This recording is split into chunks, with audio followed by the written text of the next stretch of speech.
habari za asubuhi, cyangwa ukamubaza uti habari za kuamuka, habari za kuamuka. Hari naho uzagera ubu bakakubaza ngo umeamuka aje, umeamuka aje, waramutse ute. Habari za kuamuka, amakuru yo kubyuka. Habari za asubuhi, amakuru ya mu gitondo. Ni ukuvuga ngo ushobora kuvuga mu ngero eshatu. Umuntu ashobora kukubaza ngo habari za asubuhi, amakuru ya mu gitondo. Undi akakubaza ngo habari za kuamuka, ese waramutse ute. Undi akaba yakubaza ngo umeamuka aje. Byose ibi bintu bitatu birakoreshwa. Umuntu ashobora kukubaza ari mu gitondo, ndongera mbisubiremo kugira ngo buri muntu wese abyumve neza.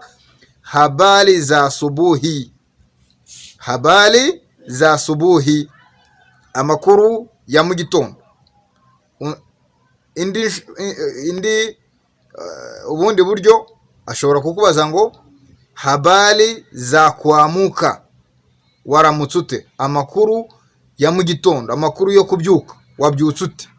Undi akakubaza ngo ubundi buryo bwa gatatu, umeamuka aje. Nabwo ni ubundi buryo umuntu ashobora kukubaza bwa mu gitondo. Kumusubiza rero basubiza mu buryo butandukanye, ni safi, salama. Umuntu ashobora kukubaza ngo umeamuka aje, salama.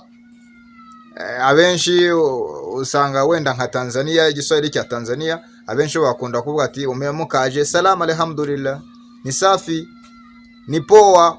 Ayo ni zimwe mu mvugo zikoreshwa mu rurimi rw'igiswahili igihe umuntu akubajije mu gitondo ngo umeamuka aje, cyangwa habari za asubuhi, cyangwa habari za kuamuka.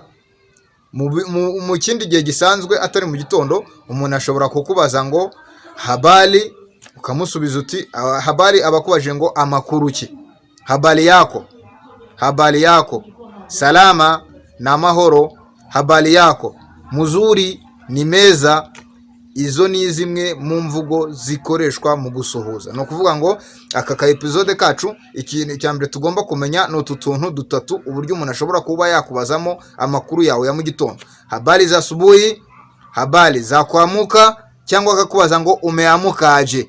Icyo gihe nawe ushobora kumusubiza mu buryo butandukanye. Ushobora kumubwira ngo nimeamuka salama, cyangwa vizuri, cyangwa poa. Biterwa n'uburyo uri kumusubizamo cyangwa n'uwo ubwira, kubera yuko mu Giswahili hakora ibijyanye wenda na heshima, icyubahiro.